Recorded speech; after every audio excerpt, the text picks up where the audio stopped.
som, testando.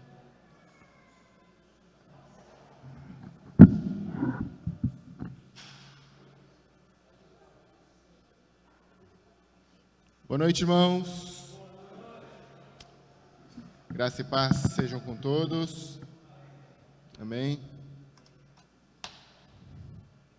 Sejam todos bem-vindos, em nome de Jesus. Vamos fazer nossa leitura inicial no Salmo número 10. Salmo número 10.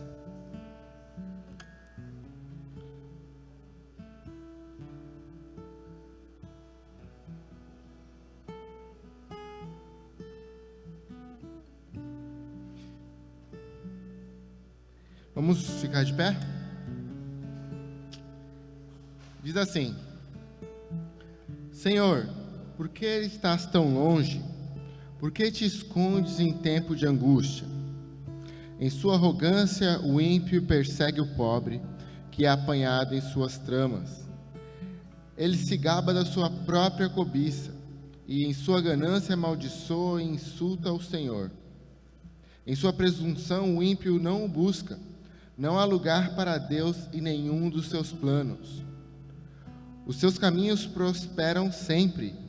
Tão acima da sua compreensão estão as tuas leis, que ele faz pouco caso de todos os seus adversários, pensando consigo mesmo: nada me abalará, desgraça alguma me atingirá, nem a mim, nem aos meus descendentes. Sua boca está cheia de maldições, mentiras e ameaças.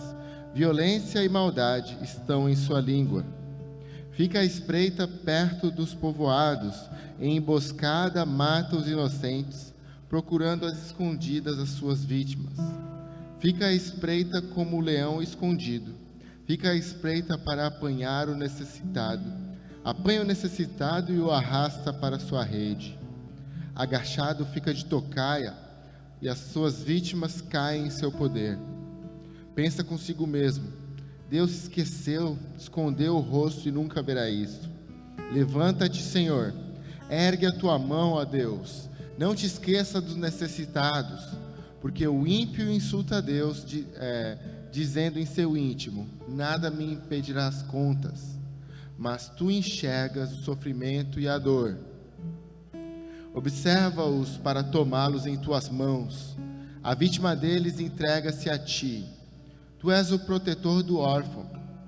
Quebra o braço do ímpio e do perverso. Pede contas da sua impiedade, até que dela nada mais se ache. O Senhor é rei para todo sempre. Da sua terra desaparecem os outros povos. Tu, Senhor, ouves a súplica dos necessitados, e os reanimas e atendes o seu clamor. Defendes o órfão e o oprimido, a fim de que o homem que é pó já não cause terror. Amém? Senhor, nós te agradecemos por tua bondade, misericórdia. Obrigado, Deus, por nos permitir estarmos aqui essa noite. Louvamos e bendizemos o Senhor, porque só tu és digno, Pai. Deus, abençoe esse culto, essa reunião, para a tua honra e glória. Abençoe o teu povo. Fala conosco através do louvor, através da palavra, e nos transforma segundo a tua vontade, nos transforma em tua presença. Em nome de Jesus. Amém.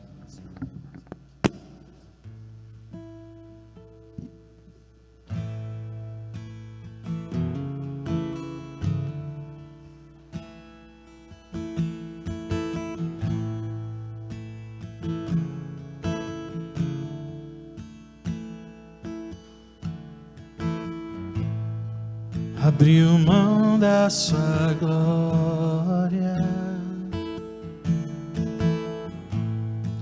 semelhante a um homem, se esvaziou, servo tornou,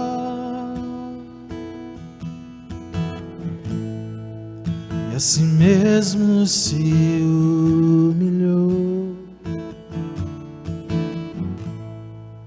Como filho obedeceu até a morte de cruz. Mas o grande Deus, o nosso Pai, o exaltou e lhe deu um nome que é sobre todo nome, nos céus e na terra e debaixo da terra. Ao nome de Jesus, todo joelho se dobrará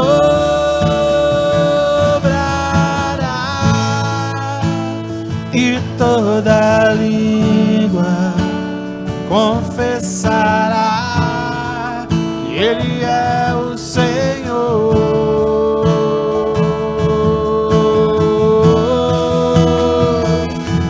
Jesus,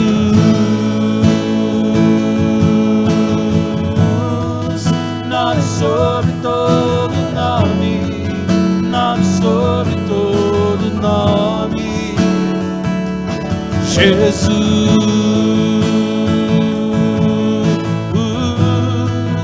nome sobre todo nome, nome sobre todo nome.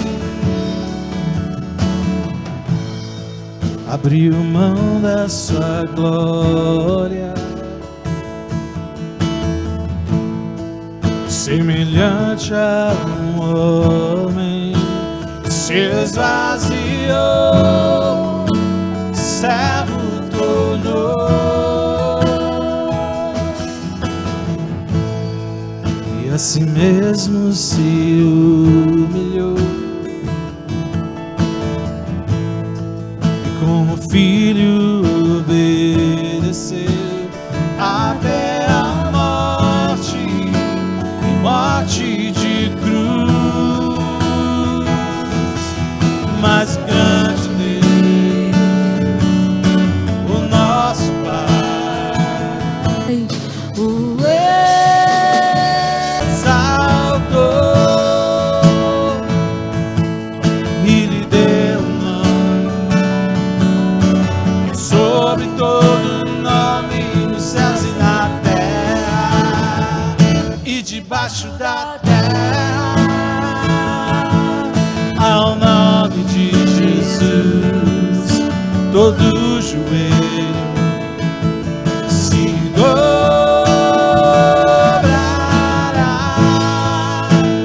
e toda língua confessará que Ele é o Senhor.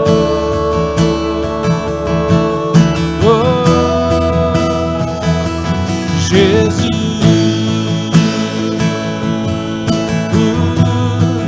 nome sobre todo nome, nome sobre todo nome.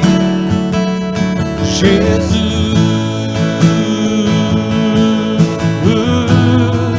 nome sobre todo nome, nome sobre todo nome. Jesus,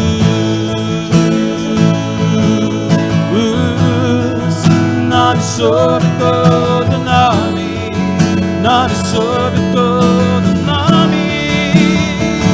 Seu nome é maravilhoso, conselheiro, Deus forte, Pai da eternidade, o príncipe da paz. Seu nome é maravilhoso, conselheiro, Deus forte, Pai da eternidade, príncipe da paz. Seu nome é maravilhoso, conselheiro, Deus forte,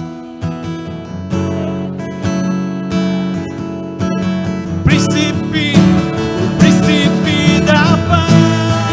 Maravilhoso conselheiro, Deus forte, Pai da eternidade, príncipe da paz. Seu nome é maravilhoso, conselheiro,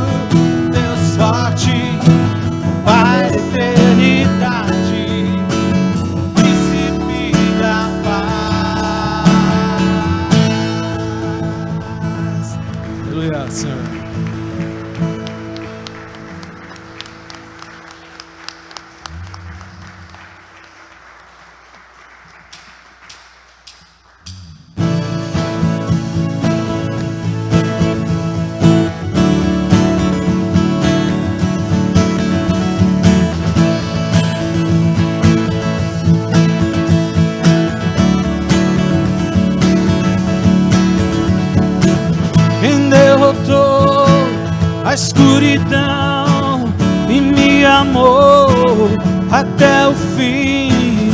O Rei da Glória, o Rei dos Reis, Jesus.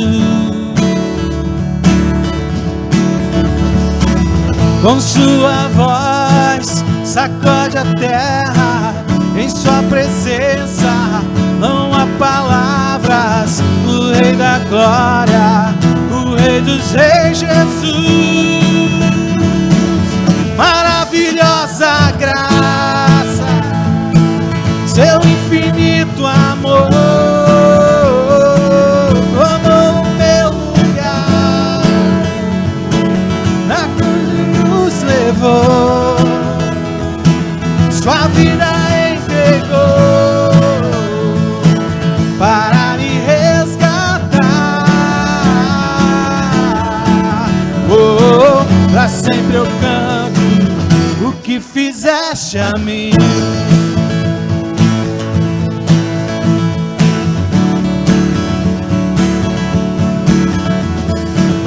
Quem traz a paz para o meu caos e faz do órfão um filho seu, é o Rei da Glória, o Rei dos Reis, Jesus. Quem é o Rei sobre as nações? Sua justiça é como o sol, o Rei da Glória, o Rei dos Reis, Jesus. Maravilhosa graça, seu infinito amor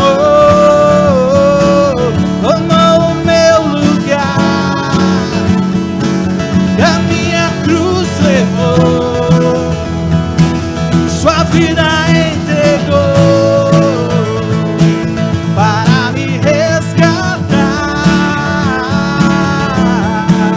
Oh, pra sempre eu canto o que fizeste a mim.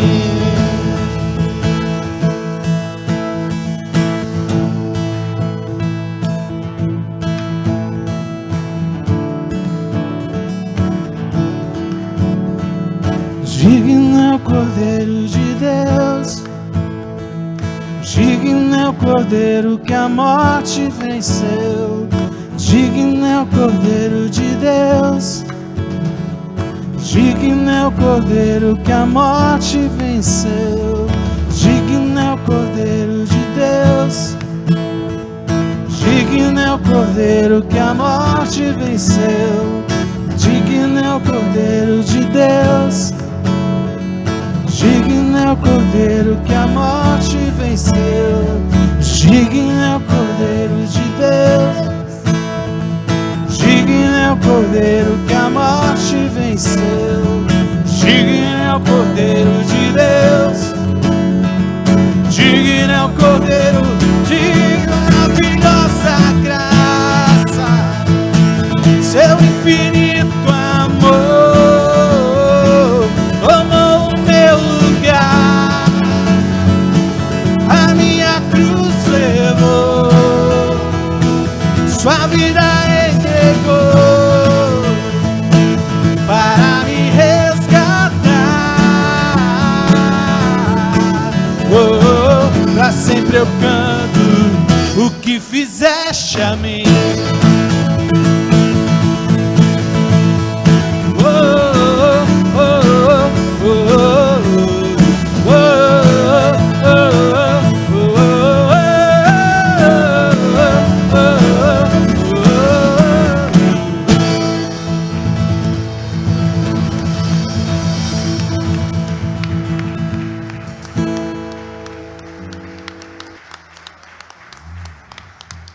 Aleluia, Senhor, te damos glória a Deus, te adoramos, prostramos os nossos corações aos teus pés, Senhor, porque tu és digno, Senhor, independente das circunstâncias da nossa vida. Louvado seja o teu nome, Cordeiro de Deus, Leão de Judá, nós te adoramos, Senhor, aleluia. Um grande abraço no teu irmão, em nome de Jesus.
Boa noite a todos.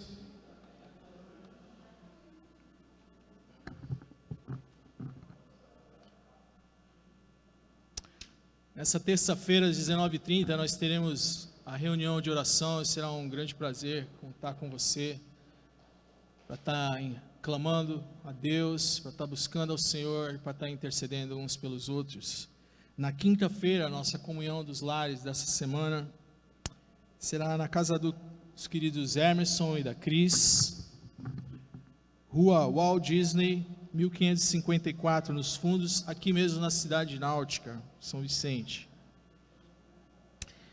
No domingo, às 10 horas, nós temos o culto infantil lá no México 70, então se você ainda não conhece, por favor, fale com a Bruna, com o Walter, e faça uma visita lá, para conhecer e ajudar a servir a Deus e aquelas crianças naquele lugar. Da mesma forma, o Ministério Infantil precisa de gente, o Data Show precisa de gente, o som precisa de gente. Então, se Deus tem colocado no seu coração um desejo por servir nesses ministérios, a gente conta com você. Antes que você faça doutrinas bíblicas com o Joe, você pode procurar ele, que em breve já está tendo uma outra turma, e isso vai te enriquecer demais a poder servir com mais eficiência em todos os ministérios. O importante é que a gente sirva a Deus, adore ao Senhor e sirva uns aos outros aqui. Mudança do Ministério México 70. Próximo domingo, dia 7 de julho, a partir das 9 horas, o Ministério do México ele vai fazer a mudança. A casa que a gente estava até hoje para a nova. Então, ele conta com a ajuda de todos nós ali. Se você souber de alguém que possa ajudar com um carro ou uma caçamba, por favor, avisa a Bruna, tá bom? Que está lá em cima hoje no Data. Em breve a gente vai ter mais um episódio do Café com os Pastores. Se você veio, se você achou legal, foi abençoado, não perca, tá bom? Em breve a gente está divulgando a nova data e os temas a serem abordados, para a gente ter aquela conversa, expor esses temas e ouvir de vocês as perguntas de vocês e, claro, tomar um delicioso café. Boa noite a todos.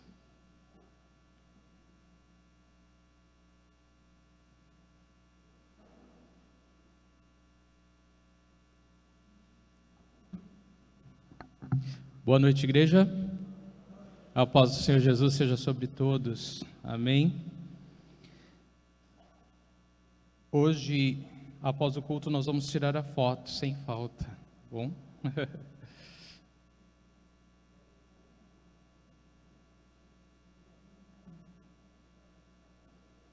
Abra sua Bíblia comigo, no Evangelho de Lucas, capítulo 7.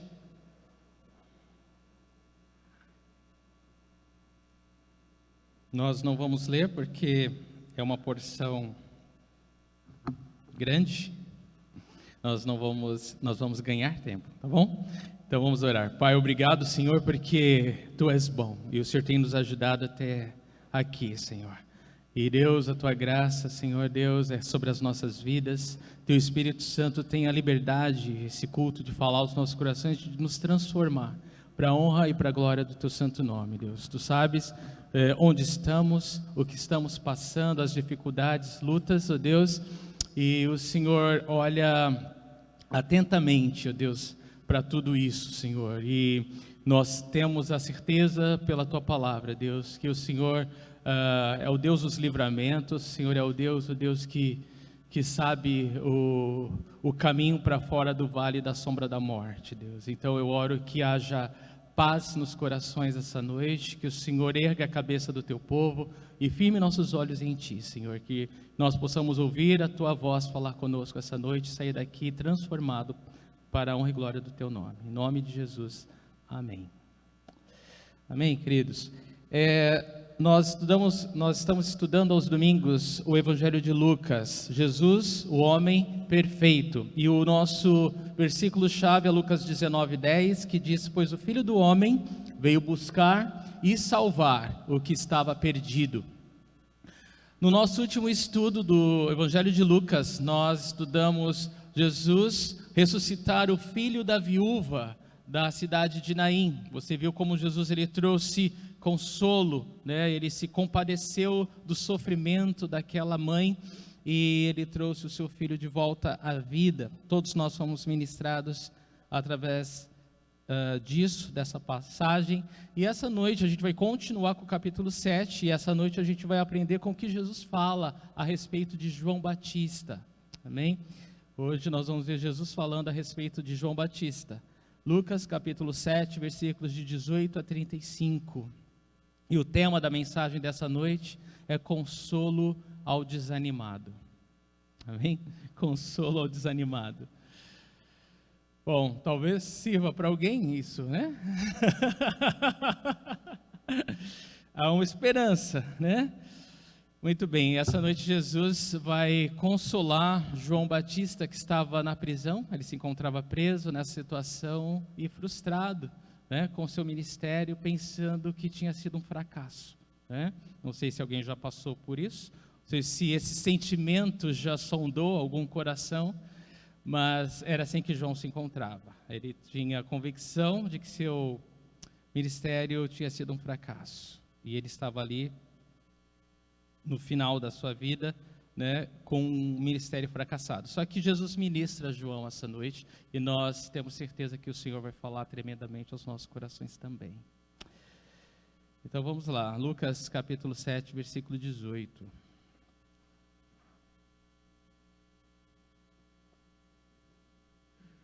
Os discípulos de João contaram-lhe todas essas coisas. Que coisas? Que Jesus tinha ressuscitado o filho da viúva, que Jesus estava curando cegos, que Jesus estava fazendo o mudo falar, que Jesus estava curando leprosos, fazendo maravilhas, né? Sinais e maravilhas, né?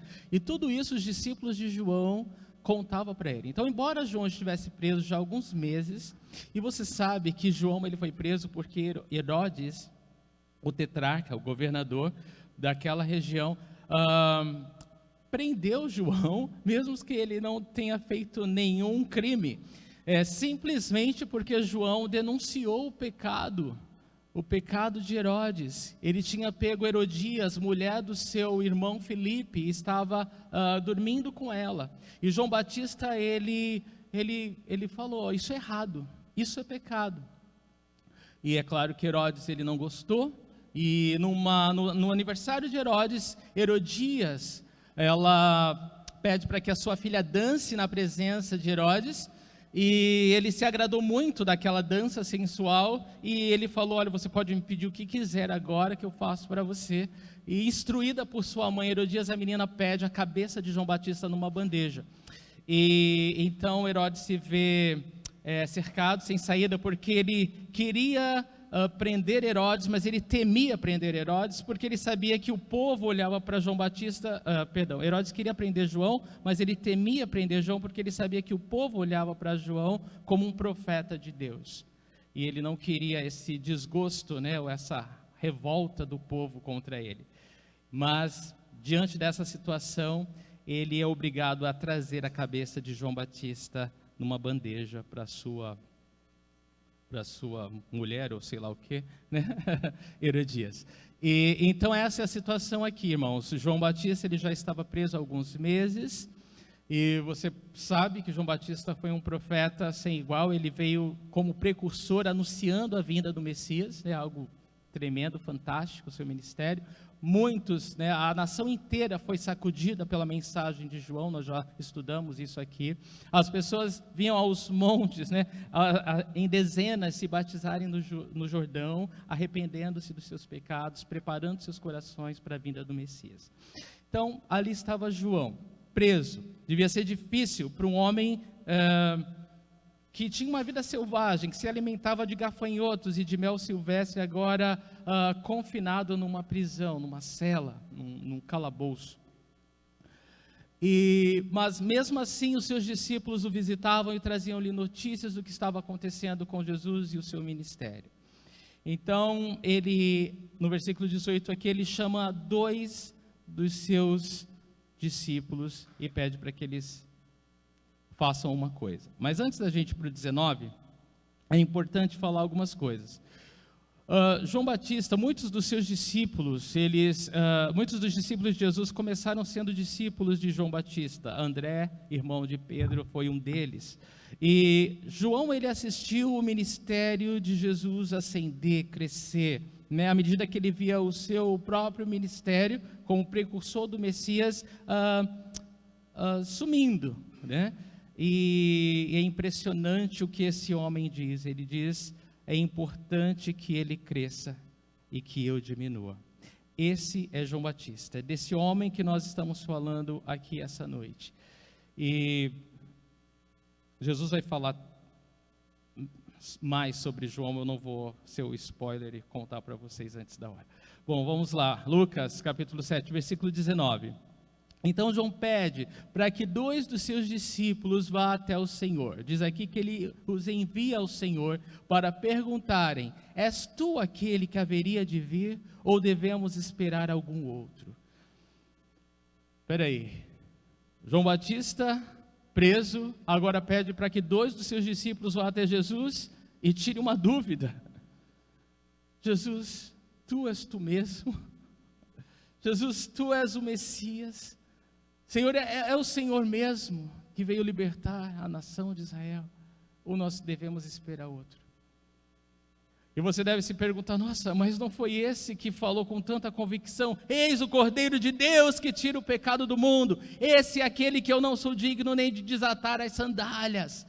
É, exatamente esse é o mesmo João Batista, mas que agora, por causa da pressão, do estresse, estava confuso, estava triste, estava angustiado e estava confuso. E no meio dessa confusão, no meio dessa turbulência emocional, ele pede para que seus discípulos tirem essa dúvida para ele. Vão até Jesus e perguntem se ele é realmente o Messias ou se nós devemos esperar outro. Eu queria que você se colocasse no lugar de João Batista um pouquinho. Ele veio anunciando a vinda do Salvador, o Messias, o prometido. Você imagina, você olha para o Antigo Testamento, você vê tantos profetas falando do Messias, que ele viria libertar o povo, o Salvador do mundo. E ali estava João, o último dos profetas, falando: não mais o Messias virá. Ele estava ali para dizer: o Messias chegou até vocês. E agora, esse homem que tinha uma missão tão importante, tão brilhante, ele se encontrava num calabouço, esperando a hora da sua execução. E talvez passasse pela cabeça dele: Jesus se revela logo como o libertador da nação. Jesus, se há alguma hora para o Senhor aparecer em cena, essa é a hora. Senhor, a hora está passando. Os dias estão passando rápido aqui nessa prisão, Senhor. Se o Senhor tem que fazer alguma coisa, faz agora. Faz agora. João, ele estava aflito. João estava apreensivo. E João queria saber se Jesus ia fazer o que ele ia fazer logo. Eu não sei quantos de vocês já passaram por alguma situação parecida. Alguma situação de que você fez tudo o que o Senhor mandou fazer e, no entanto, você se encontra perdido. Você se encontra sem saber onde vai dar isso. Parece que a história chegou ao fim, mas, ao mesmo tempo, não faz o mínimo sentido na tua cabeça, porque ainda faltam peças nesse quebra-cabeça a ser montado. E João estava assim, ele estava confuso. Isso me encoraja, isso nos encoraja, porque não há filho de Deus ou filha de Deus que possa viver a sua vida piamente, devotamente diante de Deus e não passar por uma situação dessa. E não passar por uma situação de confusão, de estresse, de dúvida. E querer saber se realmente você ouviu a Deus, e querer saber se realmente você fez o que Deus mandou você fazer, ou se você se enganou, ou se você se precipitou, ou se você deu um passo sei lá, antes da hora, talvez. E esses momentos vêm, irmãos, vocês sabem, esses momentos vêm até nós e nos pegam muitas vezes de surpresa, e nós nos questionamos, e nós questionamos a Deus, e nós não sabemos o que fazer. João se encontrava assim. Então, se você já passou por isso, ou se encontra assim, você tem boa companhia, porque João Batista, ele também passou por isso.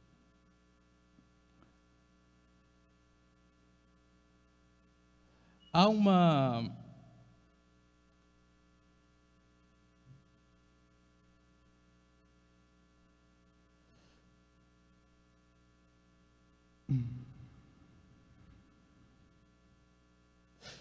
versículo 20. Dirigindo-se a Jesus, aqueles homens disseram: João Batista nos enviou para te perguntarmos: és tu aquele que haveria de vir, ou devemos esperar algum outro? Então eles fazem finalmente a pergunta para Jesus.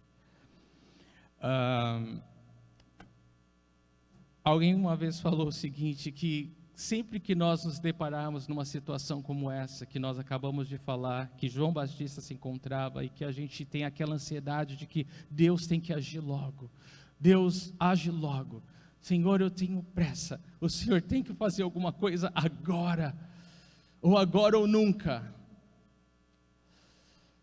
É porque a gente precisa entender que não é que a história chegou ao fim e que Deus esqueceu do que falou para nós. É simplesmente Deus trabalhando em nosso coração a perseverança da nossa fé. Irmãos, eu quero que vocês entendam algo, que para Deus a nossa fé ela é mais preciosa do que o ouro. Não existe nada mais valioso para o nosso Deus do que a nossa fé. Aliás, sem fé é impossível agradar a Deus, e o nosso relacionamento com Deus, ele só existe por causa da fé. Então é a fé que nos move, a fé para nós é como a nossa respiração, é assim que nós andamos com Deus, é assim que nós nos relacionamos com Deus, é assim que nós falamos com Deus e ouvimos de Deus. Toda a nossa vida, ela só faz sentido por causa da fé, por causa dessa consciência de quem Deus é, e de quem nós somos em Deus. E Deus, ele trabalha a nossa fé, e molda a nossa fé, e ele exercita a nossa fé, e ele fortalece a nossa fé, ele desenvolve a nossa fé, e ele refina a nossa fé, através de momentos de tribulações, através de momentos de dificuldades, através de momentos de estresse, acima do que você é capaz de suportar. Paulo sabe disso muito bem. E por que ele faz isso? Porque o que você faz para Deus, o teu ministério, não é tão importante para Ele como o que Ele está fazendo na sua vida. Então, ministério não significa, a grandeza do ministério não é o que eu vou fazer para Deus, ou o que você vai fazer para Deus. A grandeza do ministério é o que Deus está fazendo em nós. É o que Deus está, porque a obra é de Deus. Ele usa quem quer, como quer, na hora que quer, usa o ímpio, usa a mula. A obra é de Deus. Deus, ele tem a sua obra, ele vai executar a sua obra. Ele é Deus, para isso ele é Deus. Mas ele nos envolve, ele nos chama e ele nos faz parte dessa obra, porque ele tem uma obra especial no meio da grande obra de salvação no mundo, que é uma obra na nossa vida, é uma obra em que ele se revela para nós, é uma obra que ele nos desconstrói de nós mesmos e nos constrói novamente para ele. E todos nós estamos nesse processo de desconstrução e construção. O Espírito Santo de Deus está trabalhando em nossas vidas, em nossos corações. E Deus está provando muitas vezes a nossa fé.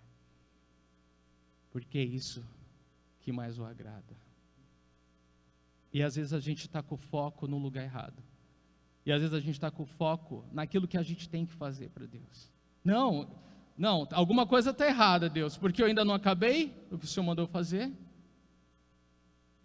Mas Deus fala, mas Quem disse que isso é mais importante do que a tua fé para mim? Então Deus está trabalhando a nossa fé, Ele está fazendo com que a nossa fé seja uma fé aprovada, uma fé perseverante, uma fé que resiste a todas as coisas. E você tem que lembrar disso, meu irmão. Deus, Ele está trabalhando na sua vida para que a sua fé seja uma fé perseverante, uma fé resistente. E você não pode esquecer disso. E a pergunta, vamos reformular a pergunta de João a Jesus. A pergunta que seus discípulos levaram a Jesus, na verdade quis dizer isso: Jesus, vem cá e me fala a real. Isso é tudo? O senhor vai fazer alguma coisa a mais? É só isso? O senhor só veio fazer isso que o senhor fez até agora ou tem mais alguma coisa? Na verdade era isso que eles estavam perguntando para Jesus.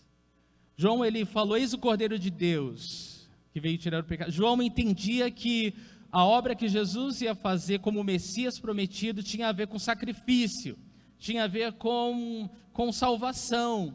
Ele só não entendia como isso se relacionava à libertação de Israel. Mas provavelmente ele estava angustiado para ver Jesus, talvez, como aquele que vai libertar Israel do jugo romano, o jugo opressor. Então ele estava ali numa prisão, levado por ímpios, esperando o Senhor, a hora do julgamento dos ímpios. Vocês lembram o que João falava em suas mensagens? A raiz já está posta, o machado já está posto à raiz das árvores. Essa foi a mensagem de João. O julgamento chegou. A hora de se arrepender, de se acertar com Deus é agora, porque o julgamento chegou. E João agora está naquela prisão. Bom, Jesus, vamos, traz o teu julgamento. Acaba com os ímpios logo. Acaba com essa raça logo, Senhor. Teu servo está aqui. Bem interessante o salmo que nós lemos hoje, né? Diga-se por sinal, tem tudo a ver com a mensagem. E muitas vezes, irmãos, nós passamos por essa angústia. Nós vemos a prosperidade do ímpio, nós vemos a prosperidade daqueles que fazem tantas coisas erradas e não temem a Deus e não querem saber de Deus e não pensam no próximo e a gente fala: Senhor, até quando? Chega, faz alguma coisa agora. O Senhor não está vendo? O Senhor não está vendo o que eu estou passando? O Senhor não está vendo o que está acontecendo, Senhor? O que aconteceu contigo?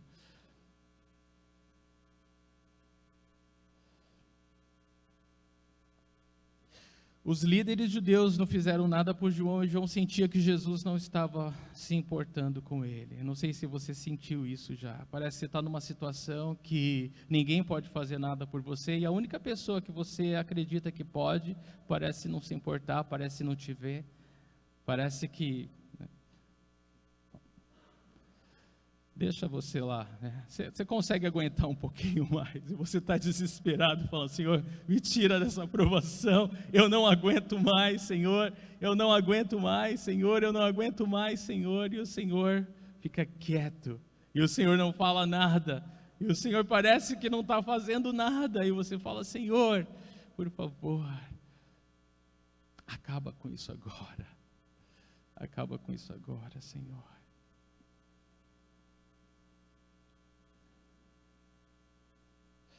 O Senhor, Ele está conosco, irmãos, Ele nunca nos deixa e nunca nos abandona, ainda quando a gente não vê, não sente, isso não significa que Deus não está lá. Ele é fiel, mesmo quando nós somos infiéis, e tudo que o Senhor prometeu, Ele vai cumprir, você não duvide disso jamais.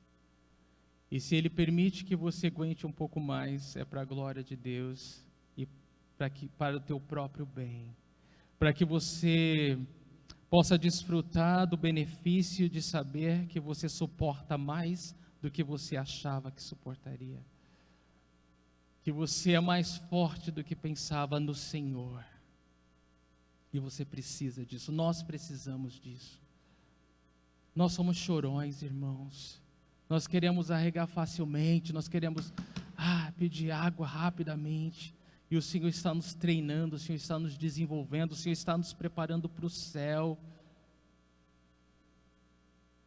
E nós precisamos não perder isso de perspectiva, de vista.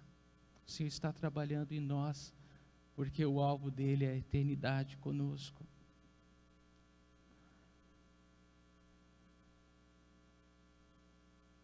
Vários líderes, a Bíblia fala, que passaram por momentos de querer desistir. Moisés, vocês sabem, ele em Números 11, ele pensa em desistir. O profeta Elias, o grande profeta Elias, em 1 Reis 19, você sabe que ele entra numa caverna e pede para morrer. Jeremias, muitas vezes pediu: Senhor, me leva, acaba com isso, mas não me deixa pregar para uma geração que não se arrepende, que não teve um convertido em todo o tempo de pregação dele. Então é comum nós passarmos por momentos difíceis, é comum nós passarmos por momentos que vão além daquilo que nós consideramos que podemos resistir. Isso deve fazer parte, isso faz parte do treinamento de Deus em nossas vidas, e nos desenvolver como homens e mulheres de Deus, maduros, que não falta nada à fé, porque Ele vai adicionando a fé, com o objetivo de nos tornar maduros, perfeitos. E existe uma diferença grande entre dúvida e incredulidade. A dúvida é uma questão da mente. Você pode amar Jesus e ter dúvidas. Senhor, eu amo o Senhor, mas eu não entendo nada do que está acontecendo na minha vida. Eu amo o Senhor, eu sei quem Tu és, mas eu não entendo essa situação. Eu sei quem Tu és, Senhor, mas eu não entendo por que eu estou passando por isso. Eu não entendo por que isso está acontecendo na minha vida. Tudo bem de nós termos dúvida e de nós não entendermos todo o plano de Deus na nossa vida. Isso é comum, isso é normal. É diferente da incredulidade, que a incredulidade não é uma questão da mente. A incredulidade é uma questão do coração, uma questão da vontade. Eu me recuso a obedecer a Deus. Eu me recuso a crer em Deus. Não, a gente pode crer em Deus, a gente pode crer em Jesus e passar por momentos de dúvidas sobre o que está acontecendo. Não de quem Ele é, ou do que Ele é capaz, mas do que Ele está fazendo. O porquê disso está acontecendo. E isso é normal. Oswald Chambers disse o seguinte: a dúvida nem sempre é sinal de que um homem está errado, isso pode ser um sinal de que ele está pensando. No caso de João, a sua dúvida, irmãos, veio da pressão, do desgaste físico e emocional, de ver tudo que Deus fez através da vida dele e se encontrar numa prisão. Ele não sabia o que significava tudo aquilo. Se Jesus veio para libertar os prisioneiros, Ele era um grande candidato, e Ele esperava por isso.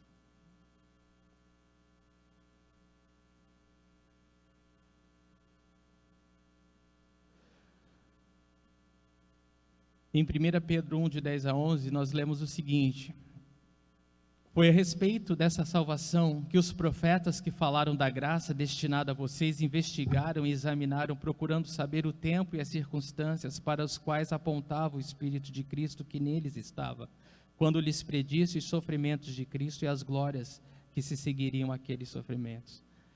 Pedro, ele diz aqui para nós que todos os profetas, eles profetizavam, eles falavam que o Espírito colocava no coração deles para ser dito, mas eles mesmos não conseguiam entender como todas essas coisas aconteceriam. Eles falavam o que Deus mandava, mas como isso vai acontecer? Eles não tinham a mínima ideia. E João também. Versículo 21, naquele momento Jesus curou muitos que tinham males, doenças graves, espíritos malignos, e concedeu visão a muitos que eram cegos. Então olha só, esses dois discípulos de João chegam a Jesus no momento em que ele está bastante ocupado. Jesus, naquele momento, ele estava curando muitas pessoas com diversos tipos de males. doenças graves, espíritos malignos. Ele estava lidando com doenças gravíssimas, com pessoas endemoniadas, dando vista para quem era cego. E esse daqui, irmãos, é a verdadeira demonstração do poder do Messias. O Messias, ele não veio fazer coisas mirabolantes para impressionar plateias. O Messias não veio para aguçar a curiosidade de espectadores. Jesus não veio para receber aplausos. Jesus, ele veio para lidar com indivíduos, com pessoas carentes e doentes e aflitas, desesperadas. Foi isso que o Messias veio fazer.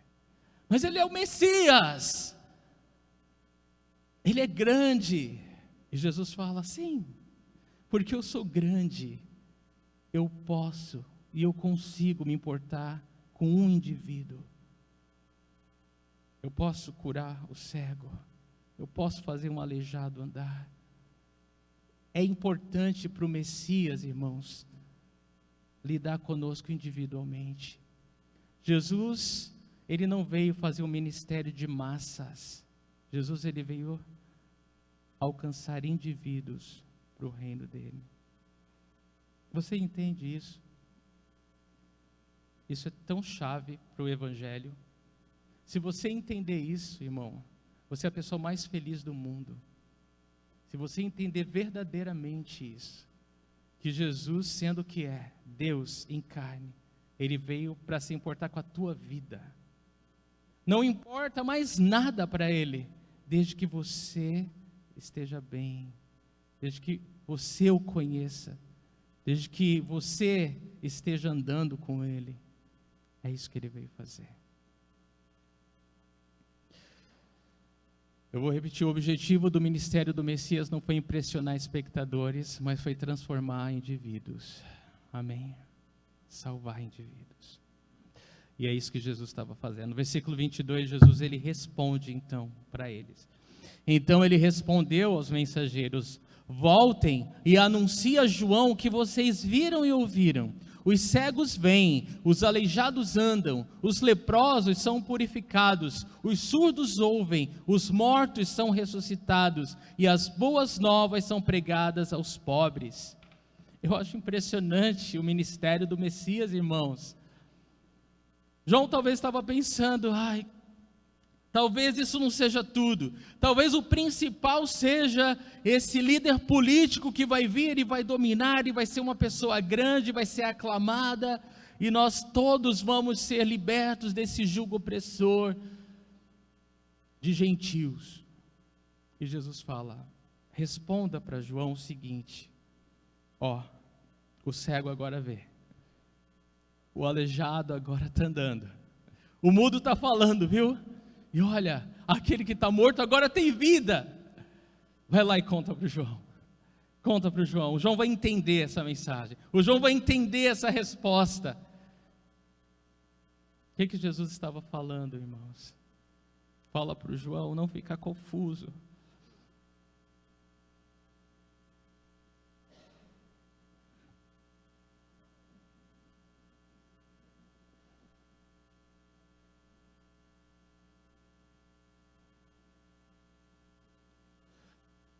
Perdão.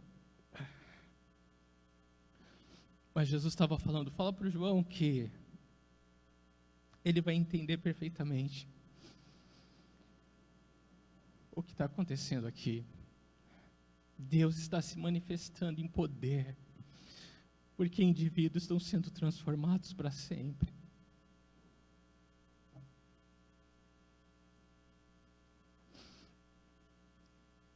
Fala para João que os olhos dele não precisam estar naquilo que é glorioso aos olhos dos homens, porque o que é glorioso aos olhos de Deus é uma vida salva, transformada, liberta, curada.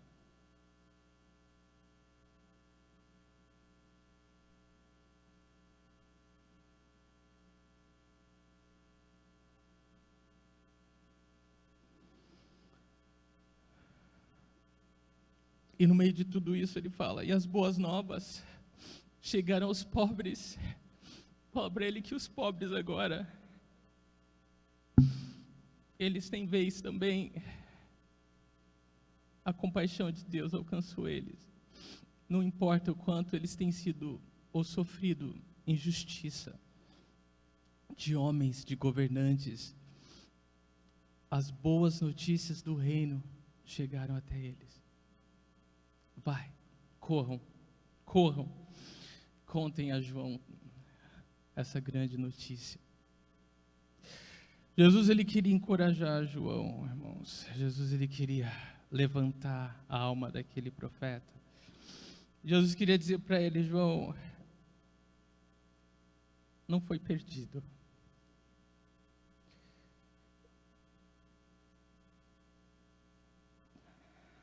Nada do que você fez foi perdido. Nada do que você fez foi em vão. Deus está no controle de tudo. Ele continua sendo Deus. Está tudo certo, João. Aguenta firme. Tudo vai ficar bem. Irmãos, eu não sei, quando você se encontra naquele lugar em que tudo à tua volta está confuso e perdido, e de repente uma palavra de Deus vem como uma flecha certeira no teu coração, e às vezes é uma palavra tão simples, e às vezes é um tudo bem, às vezes é assim mesmo, às vezes é assim: não se preocupa não, eu estou contigo, não é? E aquilo muda tudo, e de repente tudo que está nebuloso e confuso, e difícil, e complicado, e angustiante, passa, e você consegue enxergar com os olhos da fé de novo, e você vê que realmente está tudo bem. Nossa, meu Deus, onde eu estava com a cabeça, não é? Oh, meu Deus, como que eu me deixei me prender com o material, o físico, aquilo que vai passar, com aquilo que vai queimar. Senhor, me perdoa, como eu sou tolo, como eu fui tolo. Irmãos, como nós somos tolos, como nós somos bobos, como nós nos enganamos tão facilmente com essas coisas, como nós nos prendemos tão facilmente com essas coisas. Coisas passageiras, coisas que vão acabar rápido, e nós perdemos o principal, o espiritual, e não firmamos os olhos naquilo que não se vê, mas é exatamente o que nós devemos fazer. É isso que as Escrituras nos dizem para fazer, porque tudo que se vê vai passar, mas o que não se vê é eterno. E talvez Deus esteja falando com você essa noite: onde você está olhando? A que você está se agarrando? O que está consumindo tanto teus dias? O que está te angustiando tanto? São as coisas que vão ficar para trás e acabar e queimar? Ou é a tua eternidade com Deus?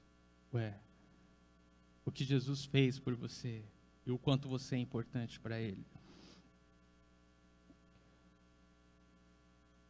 Eu amo que Jesus não deu uma palestra sobre teologia e profecia para aqueles homens, e ao invés disso Ele só convidou eles para ver e ouvir o amor em prática. O amor em prática. Nós temos que tomar cuidados, irmãos, para não nos tornarmos bons, excelentes teólogos, né? Excelentes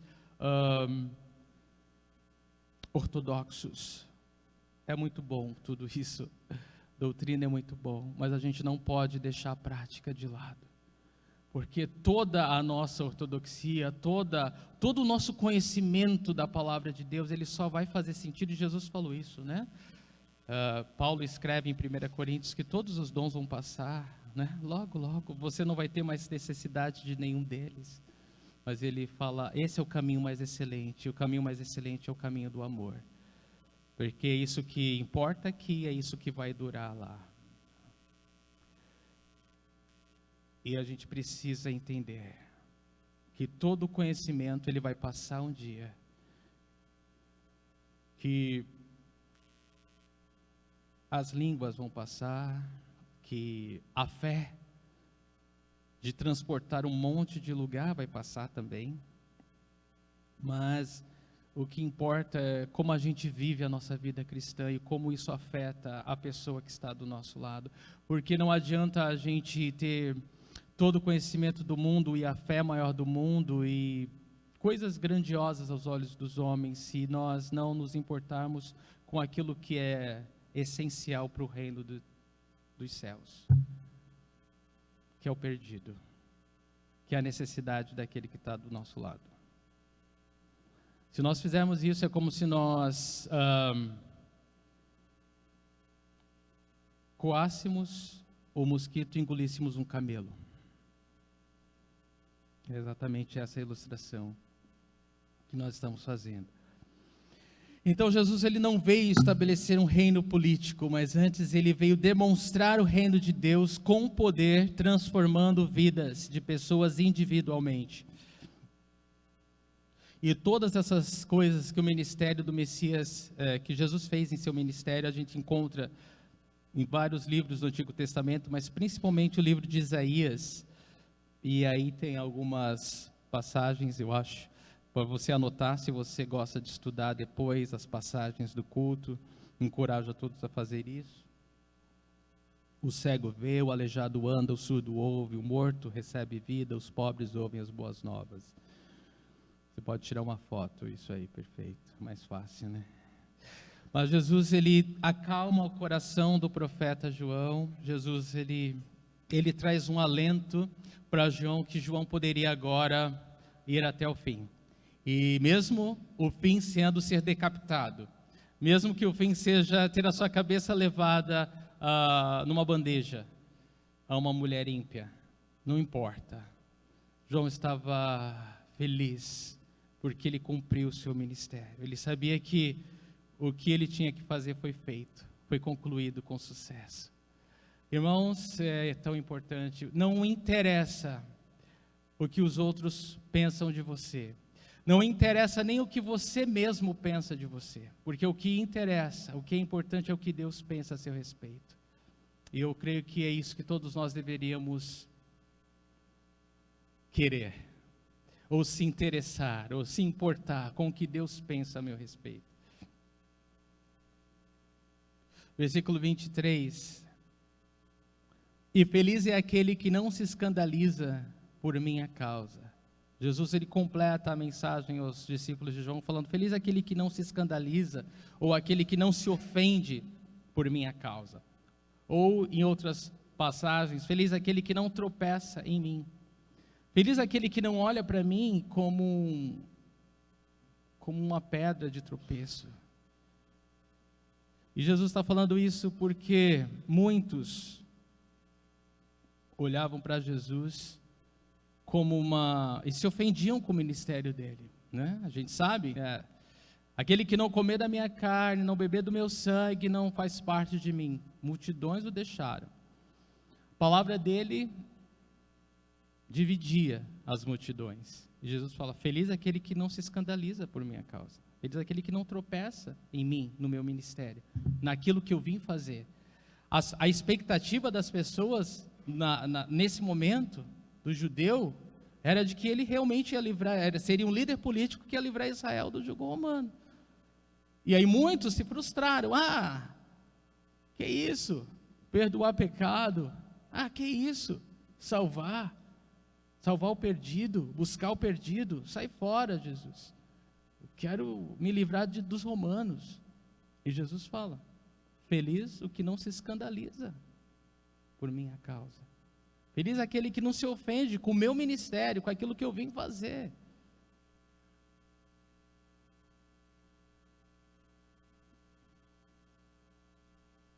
Jesus, ele deixa claro o seu ministério. Jesus deixa claro a sua missão. E ainda assim, muitos se ofendem, muitos se escandalizam e muitos tropeçam.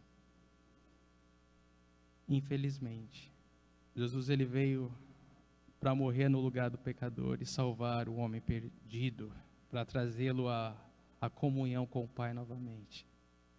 Mas infelizmente, ainda assim, muitos não querem isso.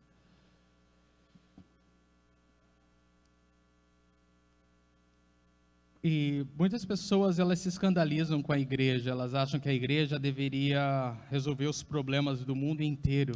Mas lembra do ministério de Jesus? Jesus, ele salva o mundo, salvando um indivíduo por vez. Jesus, ele salva o mundo, salvando um indivíduo por vez. A gente não pode esperar uma reprodução em massa, irmãos, porque a gente vai perder o foco. Nós vamos nos preocupar muito mais com a estratégia, muito mais com o trabalho em si, do que com as vidas. E esse é um risco que todos nós corremos.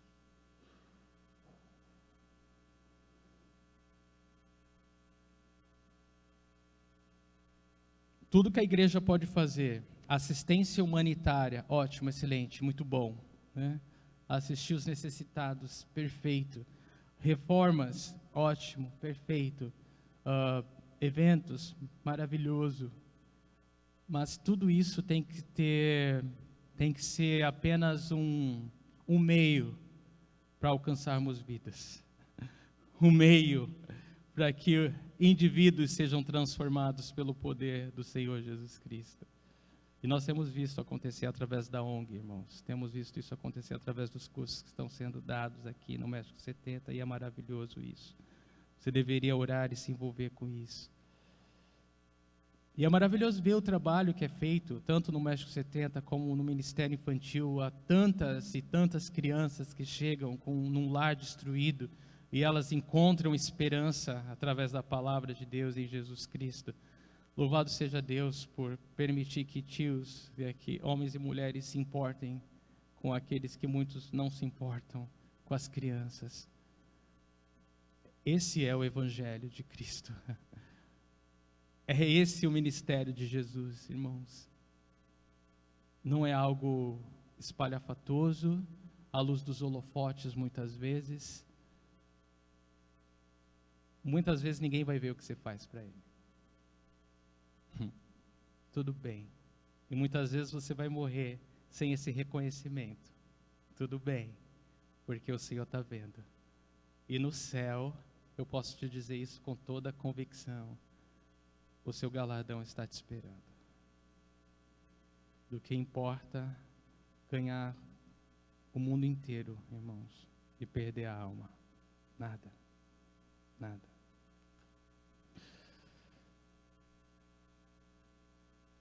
Mas havia uma bênção para aqueles que não tropeçaram no ministério de Jesus, que não se escandalizaram com o que Jesus veio fazer, e estavam felizes, né, com o fato de Jesus se importar com a alma do homem e salvar o indivíduo por vez. Agora presta atenção que Jesus vai falar depois que os dois mensageiros, dois discípulos de João vão embora. Jesus diz assim, versículos de 24 a 27, depois que os mensageiros de João foram embora, Jesus começou a falar à multidão a respeito de João. O que vocês foram ver no deserto? Um caniço agitado pelo vento? Um caniço, uma cana comprida, fina, que quando o vento passa ela balança. Falando que João Batista, ele não era alguém que tentava agradar homens, não. Ele tinha uma mensagem dura, sim, para que as pessoas se arrependessem, para que as pessoas entendessem que a sua mensagem é séria, que Deus é sério, e que o homem sem Deus, ele está indo para o inferno, ou ele já está separado de Deus para sempre. E as pessoas não entendem isso. As pessoas não entendem. A pessoa sem Deus, ela já está condenada. E Jesus fala, olha, João não era um caniço que era agitado pelo vento, ele não estava preocupado em agradar multidões, ele não estava preocupado em agradar homem, não. Ou o que foram ver, diz ele no versículo seguinte, um homem vestido de roupas finas? Ora, os que vestem roupas esplêndidas e se entregam ao luxo estão nos palácios. Também vocês não foram ver, Jesus fala de João, que ele também não era um homem preocupado com o conforto, ou preocupado com o bem-estar seu próprio. Não. Ele não estava preocupado com o seu bem-estar, ele pregava no deserto.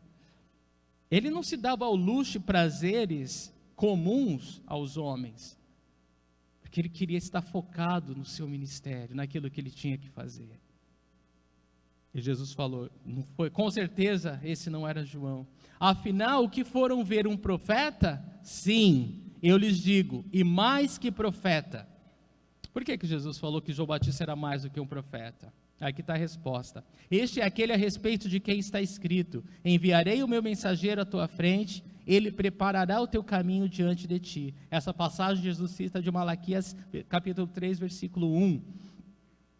João Batista foi o único profeta que foi profetizado a respeito dele. O único profeta que outro profeta falou: olha, esse homem vai surgir e ele vai preparar o caminho para o Messias. Então Jesus está falando, ele é mais do que um profeta, ele é alguém especial. Não é gostoso, irmãos, quando você pensa assim que nada do que você fez parece ter adiantado, ou sequer reconhecido, mas aí Deus fala assim: olha, para mim você é especial, não importa se ninguém percebe, não importa se ninguém reconhece, eu reconheço, para mim você é especial, e é isso que importa.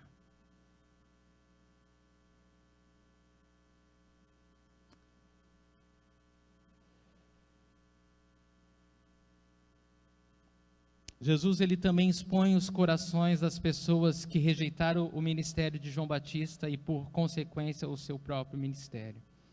E ele vai falar a respeito disso agora.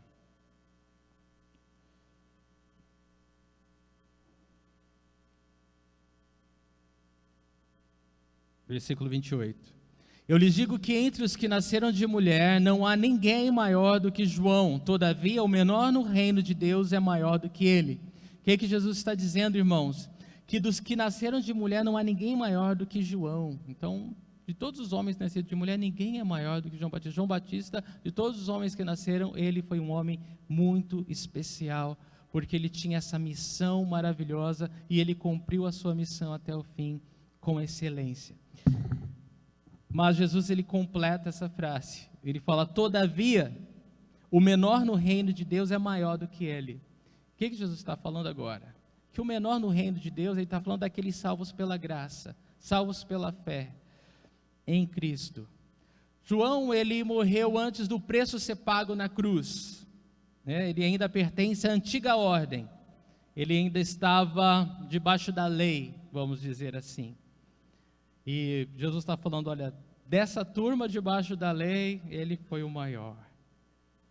Porém, em relação à nova ordem, a nova aliança, que é feita no sangue de Cristo, nessa nova aliança, até o menor é maior que João. Jesus, ele está dando para nós uma esperança também. Jesus está dando para nós um alento também. Ele está falando: olha, você que se sente indigno, você que se sente invisível, parece que as pessoas têm capacidade de dar boa noite para quem está do teu lado, mas não te enxerga. É para você que Jesus está falando isso.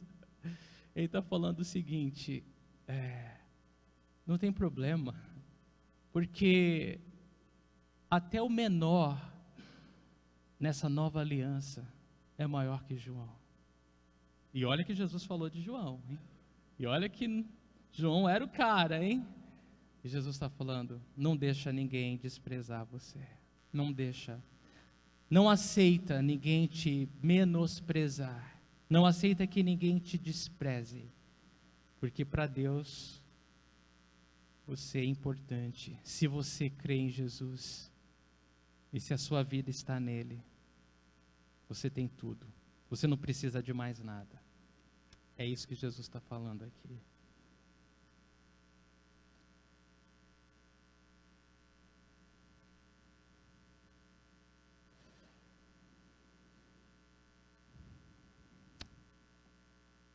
Como podemos dizer, em geral, que o dia mais escuro é mais claro que a noite mais brilhante? Assim, João, embora primeiro de sua ordem, é menor do que a nova ordem evangélica. O menor no evangelho está em um lugar mais elevado do que o maior sob a lei.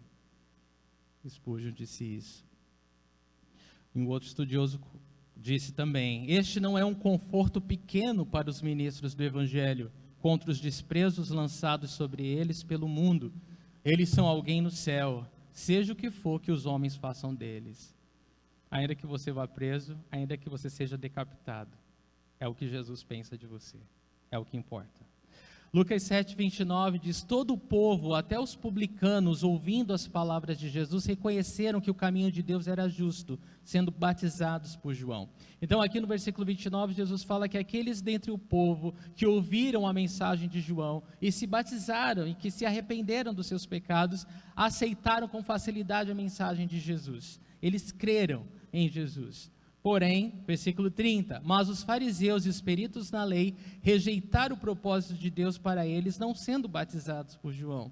Então Jesus fala que aqueles que rejeitaram a mensagem de João, da mesma forma que foram duros, que endureceram o coração para receber a mensagem de João, seus corações continuaram duros para a mensagem que Jesus trouxe, e eles não se arrependeram. E aí Jesus, ele fala, no versículo 31, a que posso, pois, comparar os homens dessa geração? Prosseguiu Jesus, com que se parecem? Agora ele vai falar, ele vai advertir ou dar sentença àqueles que rejeitaram o ministério de João e, por consequência, o seu próprio ministério. Olha o que Jesus vai falar, versículo 32. São como crianças que ficam sentadas na praça e gritam umas às outras. Nós lhes tocamos flauta, mas vocês não dançaram. Cantamos um lamento, mas vocês não choraram. Então essas crianças mimadas que sentam nas praças e ficam gritando umas às outras, olha, vocês não estão reagindo àquilo que nós estamos oferecendo, né? Nós queremos que vocês reajam, nós tocamos flauta, vocês não dançaram, cantamos um lamento, vocês não choraram. Jesus está falando principalmente dos fariseus e dos escribas, os líderes religiosos da época que rejeitaram a mensagem de João. E Jesus ele vai falar o seguinte sobre eles, ele completa aqui, ó. Versículo 33, pois veio João Batista, que jejua e não bebe vinho, e vocês dizem, ele tem demônio. Não aceitaram a mensagem de João. Por quê? Porque ele jejua, ele não bebe vinho, mas a gente não gosta da mensagem dele. Jesus está falando, ele jejua, ele não bebe vinho, e vocês falam que eles têm o demônio. Versículo 34, veio o Filho do Homem, comendo e bebendo, e vocês dizem, aí está um comilão, ou glutão, e um beberrão, amigo de publicanos e pecadores. Jesus não está falando isso de si mesmo, mas está falando o que eles falam dele. Jesus está falando, olha, João veio e não agradou vocês, o Filho do Homem veio, Jesus, diferente de João, comendo no meio de vocês, bebendo junto com vocês, e vocês também não quiseram, vocês também não gostaram. Então vocês são como crianças mimadas que não sabem o que Jesus está falando, vocês não querem nada, vocês só sabem reclamar, é isso que vocês sabem fazer.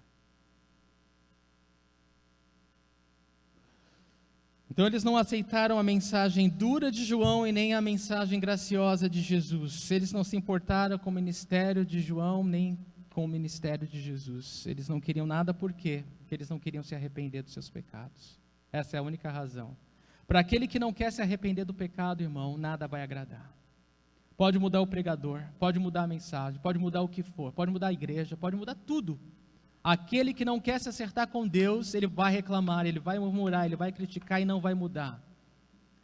É isso que Jesus está falando. Quem quer Deus, está contente com Deus e é transformado por Deus. Mas quem não quer Deus, vai reclamar dos outros, vai sempre achar uma desculpa, vai sempre achar um motivo para reclamar, para se justificar. Então não era verdade que João Batista tinha um demônio, não era verdade que Jesus era um glutão, nem um beberrão, né? Não era verdade isso. E não era verdade que ele era amigo dos pecadores e publicanos, no sentido de ser um igual a eles, né? De pecar como eles, não. É verdade no sentido de se compadecer da dor deles e amá-los até o fim. Sim, dessa forma é verdade. Jesus, ele não desprezou ninguém, não se afastou de ninguém. Versículo 35, A sabedoria é comprovada por todos os seus discípulos, ou como Mateus falou, a sabedoria é comprovada por suas obras, ou pelas obras de seus filhos. Aquele que está se nutrindo de sabedoria, as suas obras são sábias. Como que você justifica ou comprova que você está sendo instruído em sabedoria? Através das suas ações. É através daquilo que você faz que as pessoas vão reconhecer se você é sábio ou não. Não é no blá blá blá. Não é através do que você fala. É através do que você faz. É isso que Jesus está falando. João veio e olha só o ministério dele. Ele sacudiu uma nação inteira que se preparou para a chegada do Messias. Jesus veio, o Filho de Deus, e morreu pelo pecado da humanidade. E ainda assim, as pessoas não se importaram, não se arrependeram e não se acertaram com Deus. Então as pessoas vão sempre criticar quando elas não quiserem serem transformadas. E é isso que Jesus está falando aqui para nós, irmãos. O sábio, ele tem ações sábias. Amém? Ou em outras palavras, aquele que crê, ele tem uma vida transformada. Esse é o sábio. Em outras palavras, o sábio é o que crê. Em outras palavras, o sábio é o que recebe a palavra de Jesus e é transformado por ela. O sábio não é aquele que discute com Jesus ou contra-argumenta com ele, achando alguma desculpa. Mas o sábio é aquele que recebe pela fé a palavra de Jesus e é transformado por ela. Esse é sábio. E a gente pode comprovar essa sabedoria através dessa atitude de fé. Amém, irmãos? Vamos ficar em pé e orar. Senhor, obrigado pela Tua palavra. Obrigado porque eu creio que o Senhor nos encorajou essa noite. Creio que o Senhor, que sonda os corações e sabe onde cada um se encontra, o que cada um passa e as dificuldades, Senhor Deus, aquilo que realmente, Senhor Deus, está diante de nós, Senhor. Quais são as muralhas, os gigantes, quais são os mares, Senhor, quais são as ciladas, as emboscadas, os exércitos inimigos, Senhor, as legiões, ó Deus. Tu vês todas as coisas, Senhor. Muitas vezes nós nos sentimos atacados e coagidos, Senhor. Não sabemos o que fazer, como reagir, o que esperar. Mas, como o salmista disse, nós levantamos nossos olhos além das montanhas, Senhor. E olhamos para aquele de onde vem o nosso socorro. O nosso socorro vem do Senhor, que fez os céus e a terra, Senhor. E o Senhor não vai deixar vacilar, ó Deus, aqueles que esperam em Ti. O Senhor não vai deixar aqueles que confiam em Ti na mão, Senhor. O Senhor nunca vai nos deixar na mão, Senhor. O Senhor sempre vai trazer a Tua palavra de consolo, de encorajamento, de ânimo, para nós completarmos a obra que o Senhor nos deu para fazer, Senhor.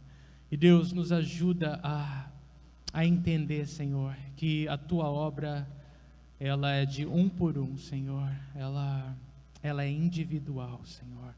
O Senhor está trabalhando em nós hoje, Senhor. E eu oro, Deus, que o Senhor nos dê um coração igual ao Teu, para que a gente possa olhar à nossa volta e nos importarmos, ó Deus, com aqueles que sofrem, que estão passando por alguma dor, algum sofrimento à nossa volta, Senhor. Nos usa como flechas que acertam o alvo, Senhor. Eu oro em fé, Deus, e Te agradeço em nome do Senhor Jesus. Amém.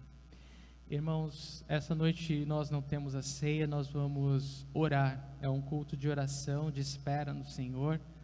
E eu espero que com essa palavra, eu não sei o que exatamente ou especificamente o Senhor ministrou ao teu coração, mas eu quero que você ore.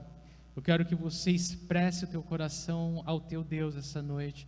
E às vezes você vai ficar, você sente o Espírito Santo tocando você para orar e clamar e chorar, e você não faz porque você tem vergonha, tem medo e você se importa, mas muitas vezes é isso que o Senhor vai usar para quebrar o outro, para que o outro também possa se sentir tocado e e encorajado, motivado a orar também, e assim o Espírito Santo de Deus se move no nosso meio e faz uma obra que só Deus pode fazer.